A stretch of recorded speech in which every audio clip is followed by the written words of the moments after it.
नमस्कार, राम राम दोस्तों। आप जैसा बोर्ड पे देख पा रहे हैं, थंबनेल में आपने देखा कि मंडन से संबंधित ग्रंथ। दोस्तों मैं बात करूं राणा कुंभा की।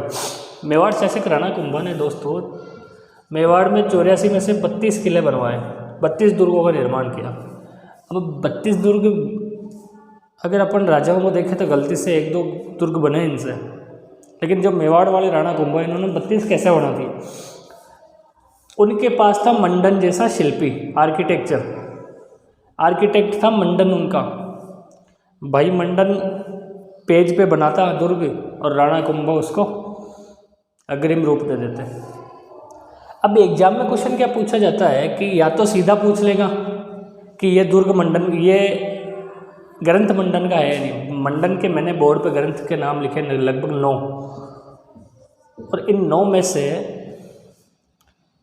कन्फर्म है किसी न किसी एग्जाम में एक क्वेश्चन पूछा जाता है। कांस्टेबल, पीटीईटी, बीएसटीसी, पटवार, SIRS, किसी भी पूछा जाता है।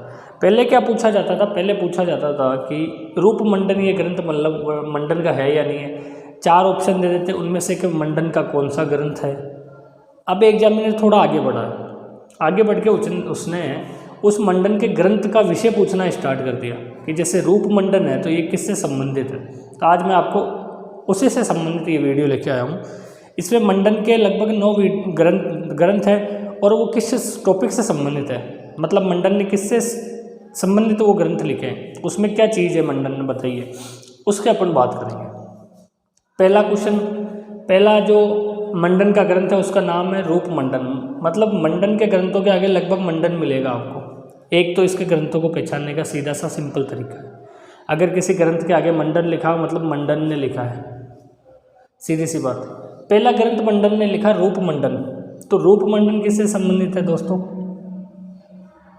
मूर्ति कला से संबंधित है।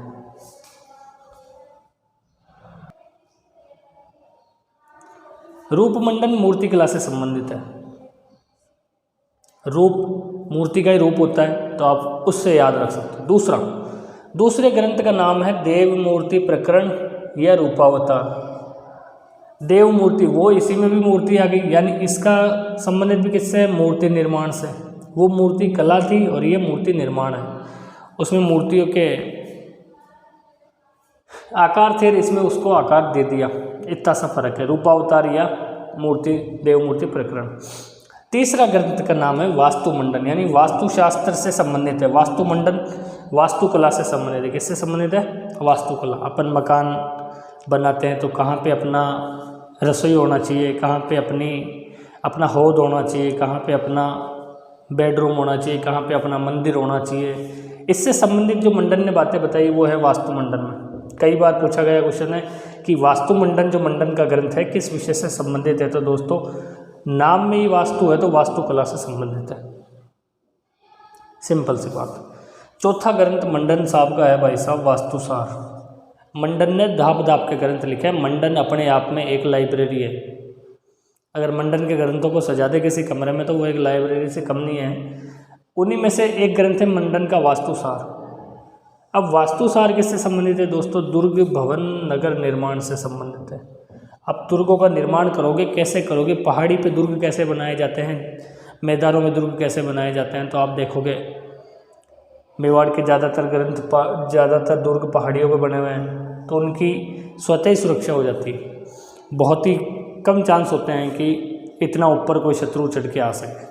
जैसे कुंभलगढ़ दुर्ग हो गया, चित्तौड़गढ़ दुर्ग हो गया, बहुत कम मिलेंगे आपको कि इन पर कभी अटैक हुआ हो। जैसे कुंभलगढ़ दुर्ग आज तक कोई जीत नहीं पाया, कभी अटैक हुए हैं लेकिन विफल कर दिए गए। अगला है कोदंड मंडन। अगला जो ग्रंथ है वो है कोदंड मंडन। अब दोस्तों आप हिंदी की थोड़ी सी समझ रखते हो तो कोदंड का पर्यायवाची होता है दोस्तों धनुष। धनुष का होता है कोदंड। तो कोदंड यानी धनुष से संबंधित है, तो ये धनुर्विद्या। मतलब धनुर्विद्या कैसे दी जाए इसमें कंप्लीट कोदंड मंडन के अंदर है। अगला शाकुन मंडन, छठा ग्रंथ है शाकुन मंडन। शाकुन यानी समझ सकते हो शकुन अपशकुन, शकुन अपशकुन। तो ये ग्रंथ किससे संबंधित है? शगुन अपशगुन से। आपसे क्वेश्चन कैसे पूछेगा? या तो इनमें से 3 ग्रंथ दे देगा और एक दूसरे दे देगा। पूछेगा कि मंडन का ग्रंथ कौन सा नहीं है। आप अगर ये देखोगे तो पता चल जाएगा, अपना वीडियो देखोगे तो सही कर दोगे। इसके अलावा आपको दे दिया कोदंड मंडन का ग्रंथ किस विषय से संबंधित है? नगर निर्माण, मूर्ति निर्माण, दुर्ग निर्माण या धनुर्विद्या। तो आपको उस टाइम में आंसर करना है धनुर्विद्या। मतलब समझ सकते हो आप। शकुन मंडन किससे संबंधित है? शगुन अपशकुन से। आ जाओ अगला क्वेश्चन, अगला ग्रंथ वेद मंडन। वेद यानी जो आयुर्वेद होते हैं वो बड़े, मतलब डॉक्टर से संबंधित हो गए। तो ये किससे संबंधित हो गए? व्याधिया निदान, मतलब कुछ रोग और उनका इलाज किसके अंदर है? वेद मंडन में। बात खत्म। आप नाम से इन सभी को पकड़ सकते हो, नाम से, बस थोड़ा सा ये होना चाहिए अपने अंदर। अगला प्रसाद मंडन। अब प्रसाद आपने देखा है दोस्तों, मंदिर जो होते हैं, अपने भवन निर्माण होते हैं, उनके अंदर प्रसाद, उनको प्रसाद कहा जाता है। तो देवालय निर्माण, मतलब मंदिरों का निर्माण क्या कहलाता है? प्रसाद मंडन। प्रसाद मंडन जो मंडन की किताब है, ग्रंथ है, उसके अंदर किससे संबंधित है? देवालय निर्माण से संबंधित है।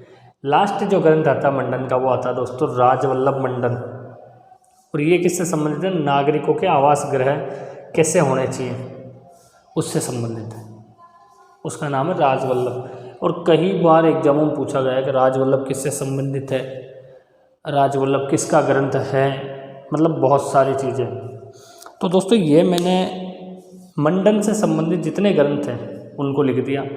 सीधा मंडन का ग्रंथ पूछे तो आप बता दो, मंडन का ग्रंथ का टॉपिक पूछे कि किस विषय से संबंधित है तो वो भी आप बता दो।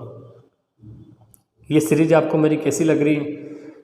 कन्फर्म एक वीडियो से अपना एक क्वेश्चन बढ़ाएंगे अपन, बीएसटीसी या किसी भी छोटे एग्जाम या किसी भी कांस्टेबल के एग्जाम में या आरएस के एग्जाम में भी क्वेश्चन पूछ सकता है कि 4 इधर दे देगा, इधर टॉपिक दे देगा, उसके विषय कहेगा इनको मैच करो।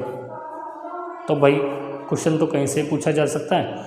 टॉपिक मैं ऐसे टॉपिक निकाल रहा हूँ जिनको आरपीएससी या राजस्थान सरकार क्वेश्चन पूछती है, इनसे अधीनस्थ बोर्ड जहाँ से क्वेश्चन पूछता है ज़्यादातर, वो टॉपिक मैं आपके बीच लेके आ रहा हूँ। कैसी लगी आपको सीरीज मुझे कमेंट्स बॉक्स में ज़रूर बताना। धन्यवाद। जय हिंद, जय भारत। स्वस्थ रहो और पढ़ाई करो।